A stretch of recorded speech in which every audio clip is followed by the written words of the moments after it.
officially the most electricity I've ever used in my house. I'm sure. Normally it's a dark, cold hole. All right, ready? Ready. My mom's like been ready for days.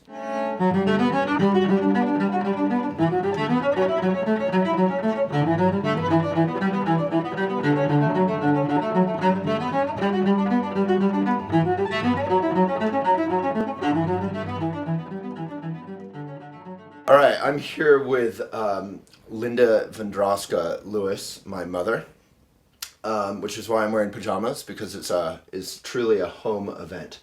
My mom is visiting from Halifax, Nova Scotia, where a lot of the Buddhist community in Boulder moved in the 80s because of this fellow Trungpa Rinpoche encouraged everyone, or a lot of American Buddhists back in the day, in the heyday of American Buddhism, to move to Boulder and then to move to Canada. Why did he want people to go to Canada? I think at the time when he was encouraging us to do that, he felt that the speed and aggression of the United States... Anyway, we don't have time for that. No, I'm kidding. You look like something out of Dr. Seuss. Yeah. He felt that the speed and aggression of the States, was difficult for the Buddha Dharma to take root. And I keep laughing at your pajamas. And I thought he felt that Nova Scotia was a more promising place for the Buddha Dharma to actually take root. That people, as long as you were, wholesome and ordinary and good citizen, that it wouldn't be seen as a sect or some kind of trip, New Agey trip. People in Colorado in the 70s didn't realize that the Buddha Dharma was 2,500 years old, going on. So why do you call it Buddha Dharma, not Buddhism? Well, actually, he also didn't like ism. It wasn't an ism. It wasn't like only like a set of beliefs, but it was a practice and a way of life. And the teachings that the Buddha taught can be experienced and practiced. All right, welcome back from our commercial break from PepsiCo. Thank you. Wonderful sponsor of many years. So you were explaining the difference between Buddhism and Buddha Dharma. Yeah. Buddha Dharma is a way of life, so it's practicing the teachings. It's not like just like holding a particular view, but it's actually practicing until you can manifest that view. So what are the teachings of the Buddha? Well, I don't know if I can do it in a little YouTube, but I'll give it a shot. So it starts with recognizing that life is suffering and how to deal with it. What would make for liberation? How can one find peace in what seems like the endless turning, the feeling of hopelessness and suffering that you see in the world, and that in many ways, being in the United States, you're immune from gross suffering that's worldwide. But there's a lot of neurotic suffering in the States and first world countries, and people are aware of that. How can people find peace and feel peaceful? So it starts with then practicing shamatha vipassana. What's that? So mindfulness opening into awareness. And through doing that, you actually experience... But it's meditation. You're talking about meditation. That's right. Yeah. Yeah, sorry. No, that's right. And so through practicing quieting oneself, then opening further and expanding, you begin to actually feel peaceful and can radiate that peacefulness with confidence to others. So that's a start.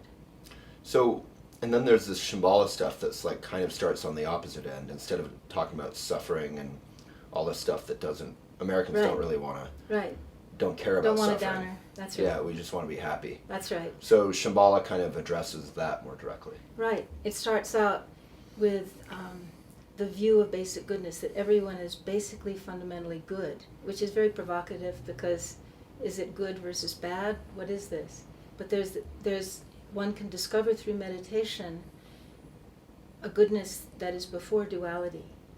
And one really has to meditate to experience that, because otherwise it just stays conceptual. What is duality? What do you mean? Good versus bad, for example. Mm. Suffering versus liberation. But so when I'm like angry and unhappy and yelling at people and punching people and going to war, you know, whatever, like the aggression. You have to sing the Mr. Rogers song. No. That's really. right. Yesterday we just watched the Mr. Rogers amazing historic testimony in front of Congress. They were about to they didn't want to, after 2 days, they didn't want to fund PBS back in the day from 9 million to 20 million, hardly any money in today's thinking. And Mr. Rogers went up and just talked about what he did with children, and he actually said the words to a song teaching a child how to handle his own or her own aggression, and it's heartbreaking. It's on Elephant and YouTube and all that. It was so sweet. Yeah. But through sitting and just being is a good key word. You can tap into that fundamental, underlying goodness that isn't goody goodness. Right. And that feeling of well-being, then you can carry out post-meditation to the rest of your day. And that's very, very helpful, very profound. So it sounds pretty simple. You just meditate and then everything's Well, Trungpa Rinpoche also said no guarantee, because you really have to do it. It's not like if you do it to get something, but you actually meditate and quiet all your ambitions until you actually can feel that well-being, and then it transits into your life. And then the overall view is super important. Yeah. Which that you're not just doing it for your own happiness. Right.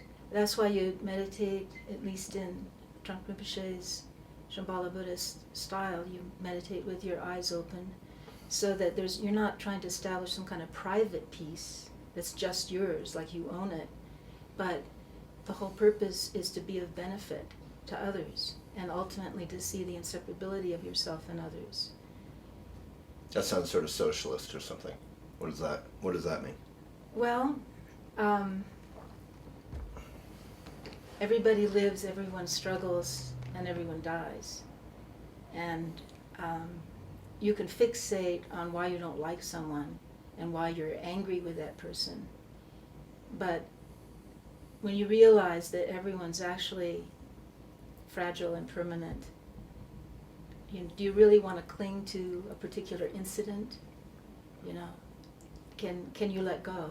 And just like in meditation, when you let go of thoughts and you have more and more allegiance to spaciousness, then you're actually able, post-meditation, to move forward instead of clinging to, grinding through the same story about why you don't like a particular person or what someone did to you. So you can just meditate for a couple minutes a day, in the morning, in the evening. It's not a big deal, right? That's a great way to start. Yeah. And if you can do that, 10 minutes a day, like I know you do. Yeah. That is a daily. Sometimes 15. Hey. If I'm a little crazy. Impressive. Yeah. So that's a daily practice, and that's great. Yeah. That's being a real practitioner. Yeah. That's where. Yeah, for me, it sounds pretty dumb, but I meditate really just long enough to be present a little bit, and then I have that as a reference point for my day instead of my own kind of to-do lists and thoughts and self-concern. Yeah, that's good. That's so, a fresh start.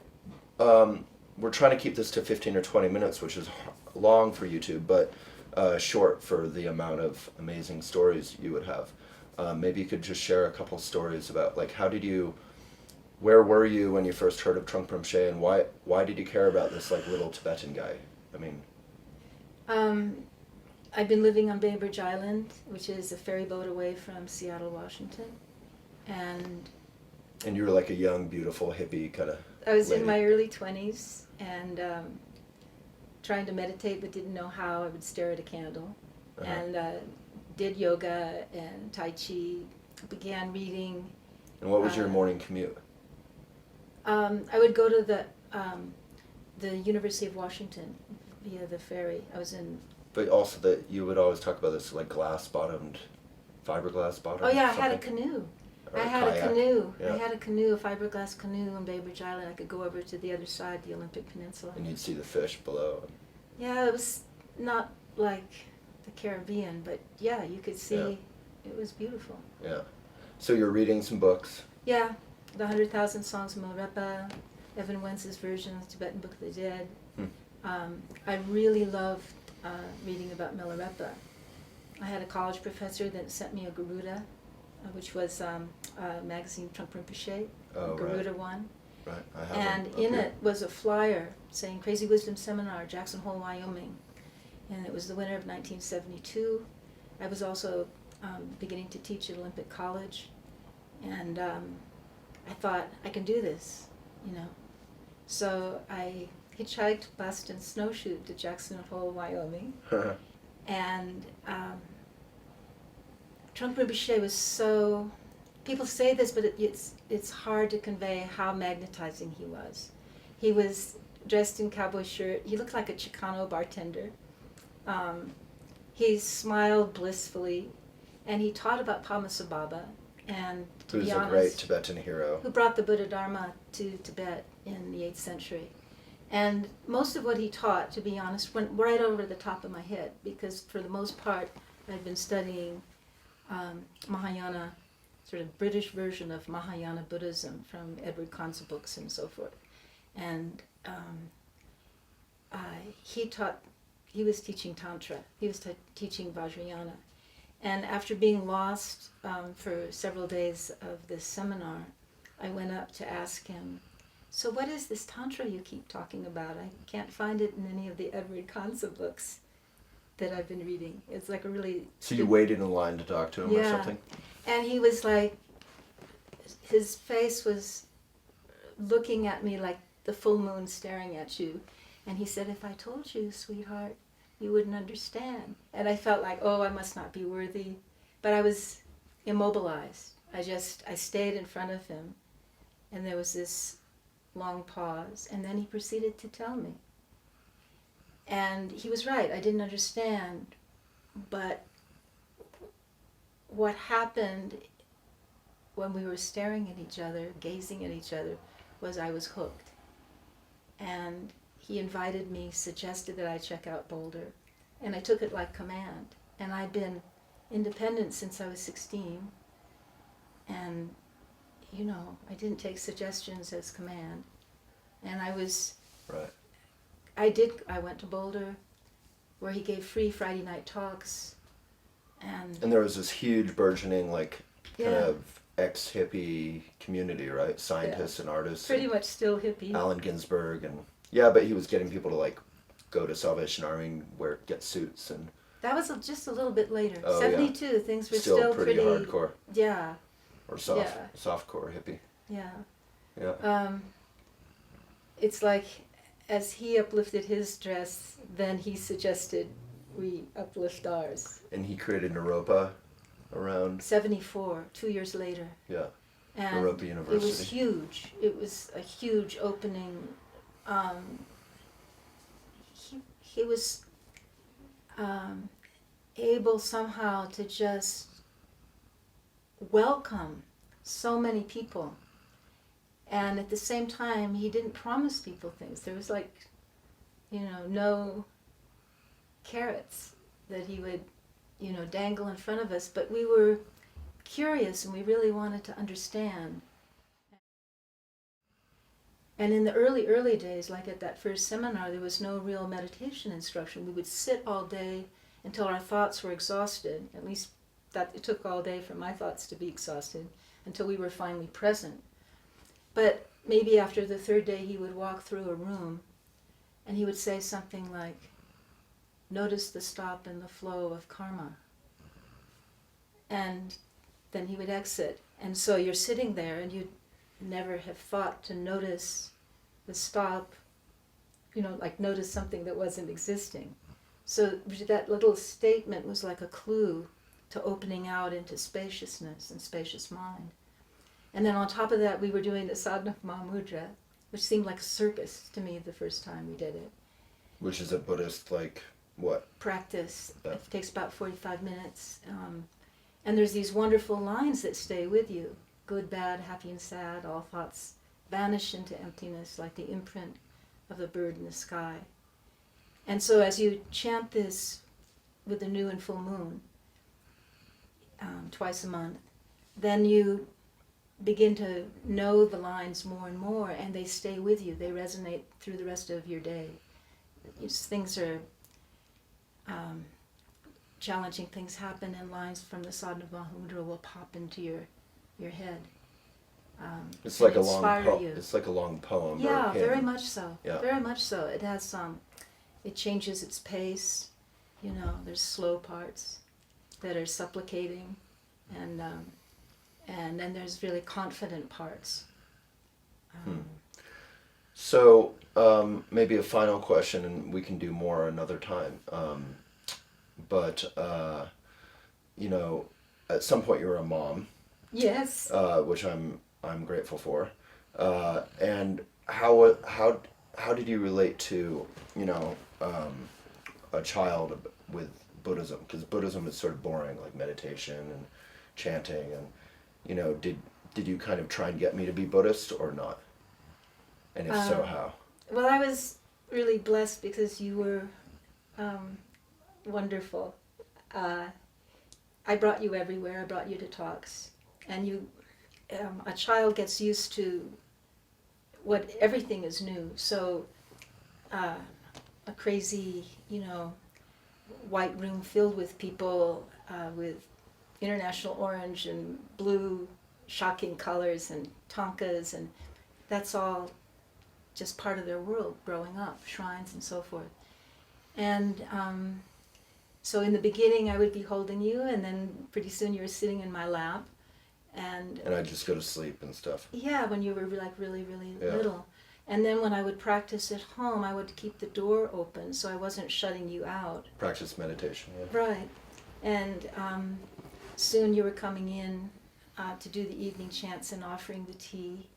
It was at least maybe initially something fun to do, and also to postpone bedtime a little bit. That's fine. And then we started doing the chants together in the morning, and if we were running late, we'd do them in the car. I was a teacher, and you would chant. And then we had the dog pumpkin, and Saturday we would go for long walks up Sunshine Canyon, Bald Mountain, and we would do the chants there. And one day we saw Trungpa Rinpoche. We'd been doing that for years, but we always went quite early. It must have been 11 o'clock or something when we'd gone off the trail, I think, and had a longer time. And then we saw him limping toward the healing tree that he, it was a surprise to me. It was the first time I knew that he would hang out under that tree and look at the view, which was about 180 degrees. You could see pretty much toward Lyons and then all the way to Denver. It's a vast view with the Rocky Mountains behind. And as we approached him, I was like afraid that Pumpkin was going to make a scene, because he also had his little dog Yamso. But you had just been to seminary with me, where you'd taken Bodhisattva vow with him. I think you were just 11 years old. And you said, your opening lines to him were, "Sir, do you know there's juniper tree on this mountain?" And Rinpoche said, "Perhaps you should lead an expedition." So you and Walter Fordham and Ron Barnstone went up the mountain, and Rinpoche's instructions were to get juniper from the higher branches. Right. And you took the dog. Juniper is used for like purification ceremonies and stuff. Right. And so I was able to hang out with Rinpoche and Faye Halpern and Christine Sloan on tatami mat under the healing tree. And he looked at me, and I know it almost sounds trippy, but it was true. He said, don't lose the house. And he said you could leave Vidya as long as you leave gracefully. Leave the school you were teaching at, the Buddhist school. Yeah. Because the pay was so low after 5 years of working there that I was struggling to pay the bills. Right. And he didn't want me to lose the house. And I wasn't an important person, so it was like he was reading me. And then he said, I'd just been teaching at seminary, so I thought I'd finally found my niche, teaching the Buddha Dharma. I taught the Dharma before, but, teaching at seminary was a bigger deal. And so I thought, I'm a Buddhist teacher. He blew that out of the water by saying, you should talk to Cindy Grieve about becoming a Shambhala director. And my mind was actually just struggling to follow. Seems like a kind of ordinary suggestion. Yeah, but I guess I didn't have the confidence. He was always lifting people up. One of his early talks was about lids and flowers. And he didn't want others to put lids on other people, and he didn't want us to put lids on ourselves. So the idea was, expand and grow. Allow yourself to be more than you are. Be as much as you can. Help as many people as possible. So, that's why it was surprising for me. I was just trying to I also felt so exposed, because how did he know about my house? How did he know about, I wasn't an important person, being a single mom. Aw. Well, that's a good moment to pause. We're over time. But we'll keep crying off camera. All right, there's my mommy talking about Trungpa Rinpoche, her guru.